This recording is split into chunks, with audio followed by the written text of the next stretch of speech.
Selamat pagi sidang jemaat yang dikasihi Tuhan. Minggu ini kita tidak bisa beribadah karena kondisi dan keadaan. Tetapi saya harap kita semua dalam keadaan sehat dan Tuhan memberkati kita.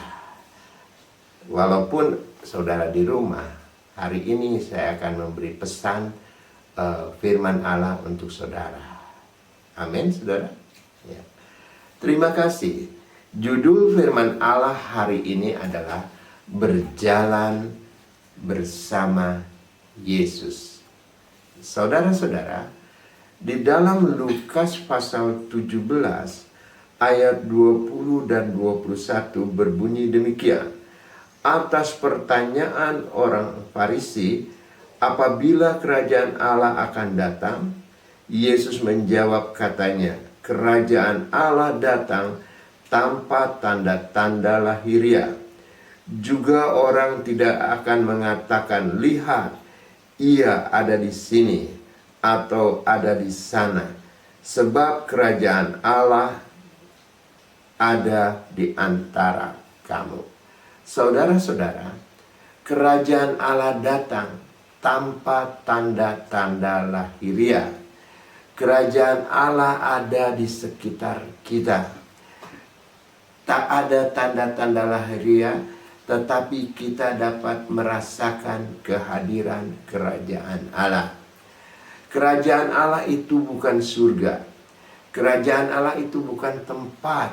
Tetapi kerajaan Allah adalah pemerintahan Allah, di mana Yesus sebagai Raja memerintah kita semua.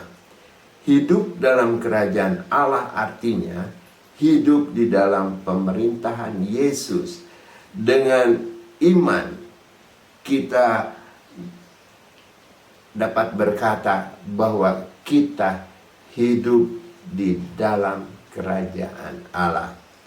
Bagaimana kita dapat berbuah-buah ketika kita hidup di dalam kerajaan Allah? Di dalam Markus pasal 4 ayat 1 sampai 20 kita mendengar pembacaan ayat ini. Pada suatu kali Yesus mulai pula mengajar di tepi danau. Maka datanglah orang banyak yang sangat besar jumlahnya mengerumuni dia, sehingga ia naik ke sebuah perahu yang sedang berlabuh, lalu duduk di situ. Sedangkan semua orang banyak itu di darat di tepi danau itu. Dan ia mengajarkan banyak hal dalam perumpamaan kepada mereka. Dalam ajarannya itu, ia berkata kepada mereka, dengarlah, adalah seorang penabur keluar untuk menabur.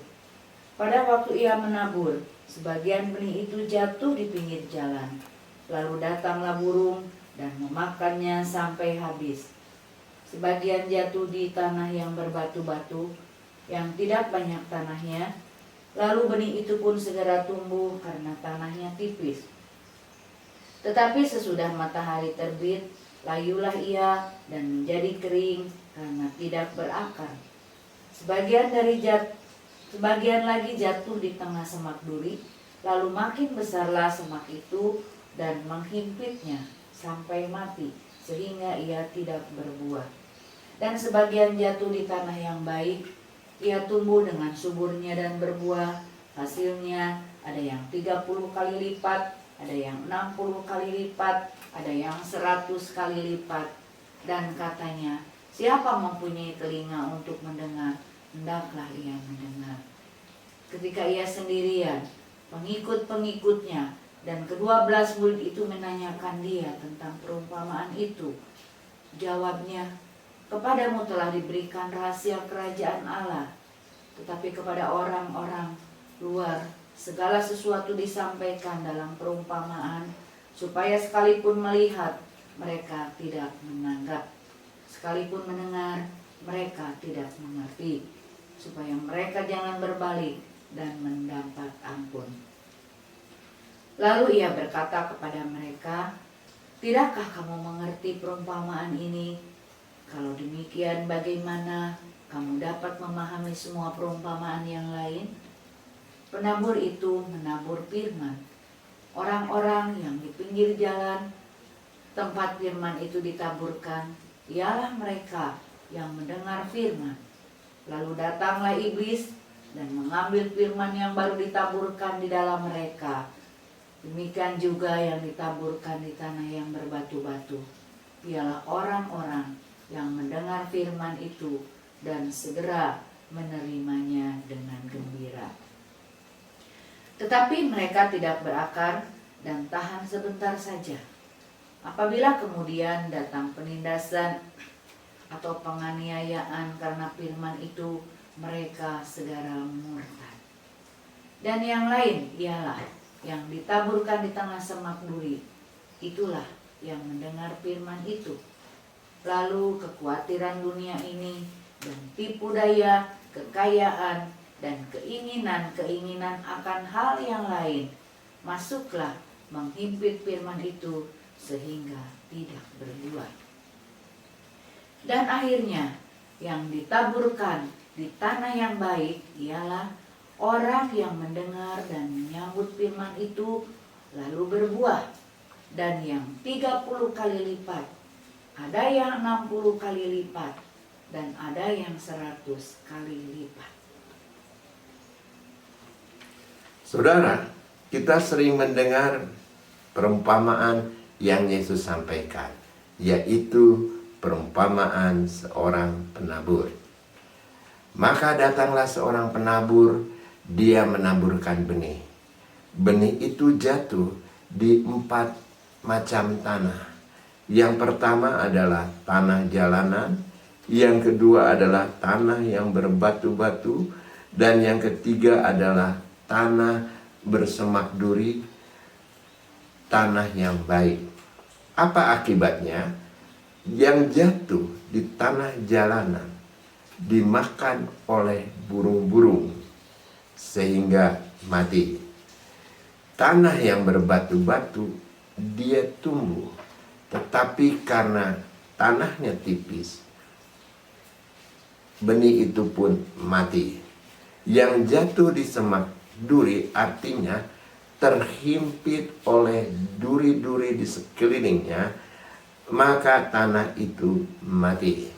Tetapi benih yang jatuh di tanah yang baik, dia menghasilkan buah 100 kali, 60 kali, dan 30 kali.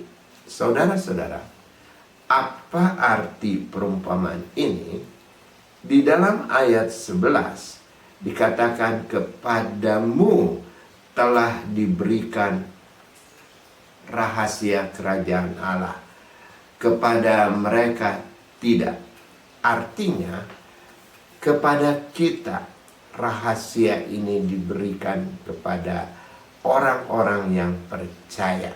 Mari kita lihat, ada 3 macam tanah yang mengakibatkan kematian, ya. Yang pertama adalah tanah jalanan. Tanah jalanan ini artinya iblis mengambil, merebut firman Allah yang sudah kita dengar. Jangan sampai ini terjadi dalam hidup kita. Yang kedua, tanah yang berbatu-batu. Artinya, ketika penindasan dan penganiayaan karena firman, maka akhirnya kita menjadi murtad, meninggalkan Yesus, tidak lagi percaya kepada firman-Nya. Yang ketiga, tanah semak duri. Saudara-saudara, tanah semak duri ini adalah ketakutan dan tipu daya dunia. Kekhawatiran, tipu daya dunia. Hari-hari ini dunia mengalami kekhawatiran. Kita kenal dengan virus corona. Saudara-saudara, jangan sampai firman Allah yang kita dengar akan terhimpit oleh ketakutan, kekhawatiran, dan tipu daya dunia.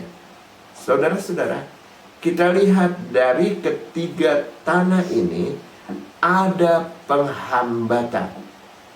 Seringkali firman Tuhan juga terhambat sehingga dia tidak menghasilkan buah. Mari kita lihat apa yang menghambat mereka. Yang pertama adalah iblis. Iblis berusaha memberi saudara ketakutan akhir-akhir ini, sehingga merampas firman Allah. Dan firman Allah itu tidak tumbuh di dalam saudara.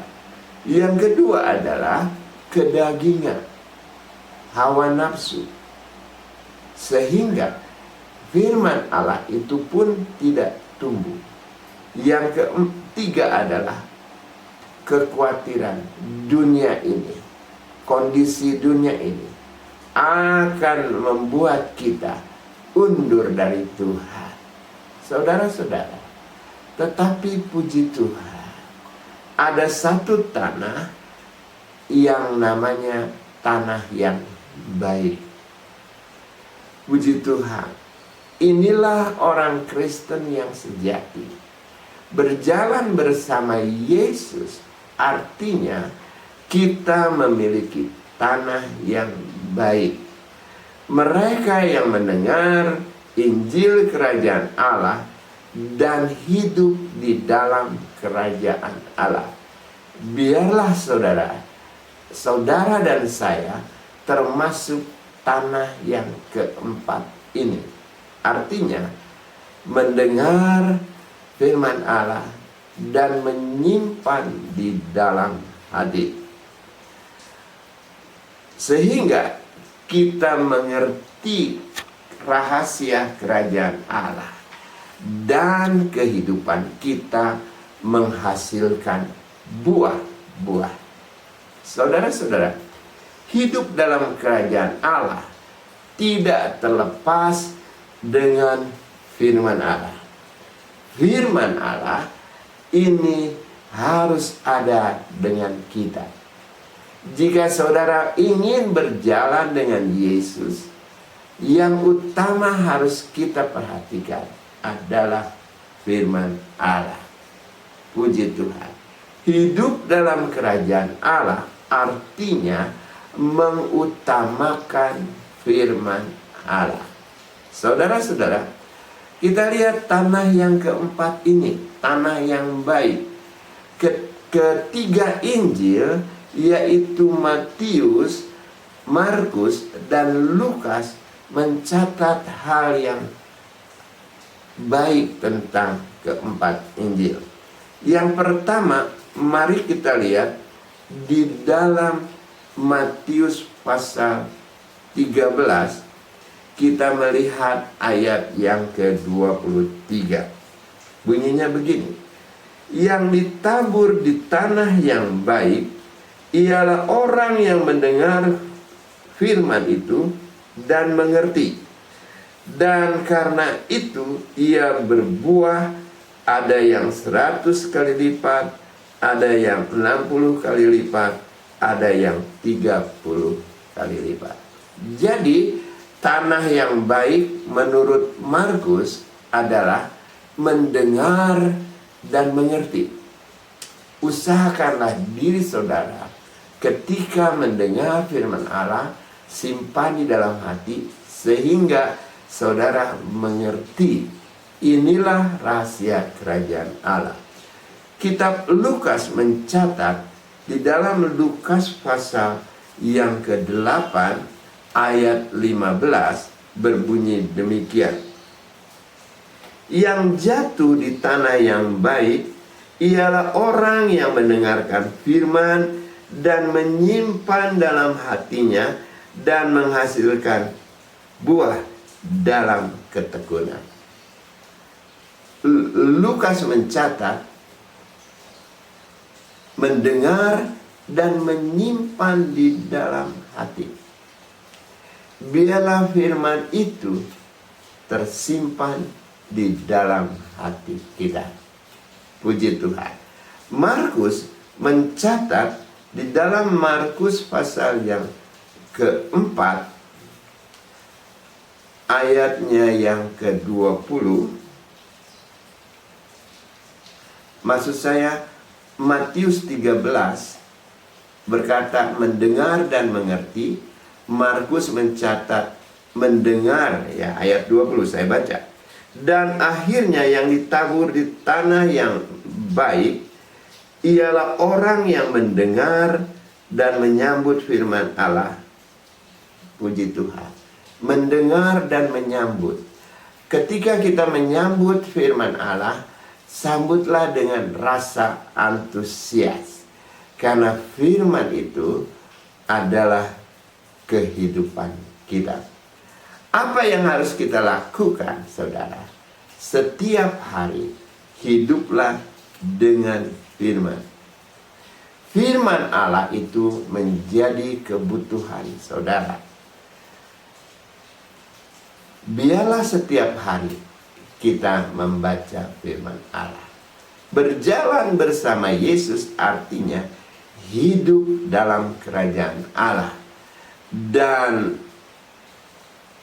hidup dalam kerajaan Allah tidak terlepas dari firman Allah.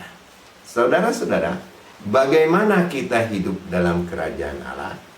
Firman Allah mencatat di dalam Matius pasal 12 ayat 28. Tetapi jika aku mengusir setan dengan kuasa Roh Allah, maka sesungguhnya kerajaan Allah sudah datang kepadamu. Saudara-saudara, ketika kerajaan Allah datang, maka kuasa setan dihancurkan. Hidup dalam kerajaan Allah, kita bebas dari ikatan-ikatan setan. Berikutnya, saudara, bagaimana kita hidup dalam kerajaan Allah? Dalam 1 Yohanes 3 ayatnya yang ke-8. 1 Yohanes 3 ayatnya yang ke-8 berbunyi demikian. Barang siapa tetap berbuat dosa, berasal dari iblis, sebab iblis berbuat dosa dari mulanya. Untuk inilah anak manusia menyatakan dirinya, yaitu supaya membinasakan perbuatan-perbuatan iblis. Saudara-saudara, Yesus datang ke dalam dunia ini membinasakan perbuatan-perbuatan iblis. Puji Tuhan. Kita lihat lagi di dalam Roma pasal 14, Roma pasal 14 ayat 17 berbunyi demikian. Sebab kerajaan Allah itu bukanlah soal makanan dan minuman, tetapi soal kebenaran, damai sejahtera, sukacita oleh Roh Kudus. Ada 3 hal hidup dalam kerajaan Allah. Kita hidup di dalam kebenaran. Firman Allah adalah kebenaran. Berjalan dengan firman Allah artinya kita berjalan dalam kebenaran. Yang kedua, sukacita. Mengikut Yesus, kita mengalami sukacita. Puji Tuhan.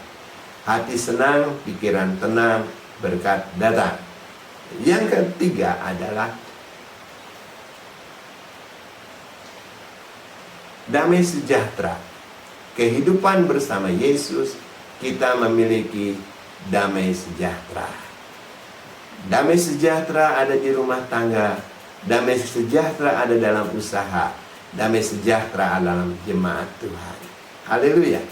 Inilah saudara, rahasia berjalan dengan Yesus, hidup dalam kerajaan Allah, dan firman Allah menjadi yang utama bagi kita. Puji Tuhan. Walaupun saudara di rumah, percayalah, damai sejahtera Allah menyertai kita sekalian. Mari kita berdoa. Bapa kami dalam surga, kami mengucap syukur banyak terima kasih kalau firman Allah hari ini menyatakan bahwa kami harus berjalan dalam Yesus, hidup dalam kerajaannya, dan firman Allah menjadi bagian hidup kami. Terima kasih Tuhan. Walaupun kami tidak bisa ibadah bersama-sama, tapi kami percaya Tuhan menyertai seluruh sidang jemaat dimanapun mereka berada. Tuhan, terima kasih. Biarlah firman-Mu memberikan kekuatan kepada kami. Hamba berdoa di dalam nama Yesus, segala ketakutan, segala kekhawatiran, segala kebimbangan tentang virus corona, Tuhan, kami patahkan, hancurkan dalam nama Yesus. Hati kami penuh dengan kebenaran, hati kami penuh dengan damai sejahtera, hati kami penuh dengan sukacita. Haleluya. Terima kasih Tuhan. Hamba berdoa buat seluruh sidang jemaat Tuhan di mana mereka berada. Berkatilah mereka Tuhan.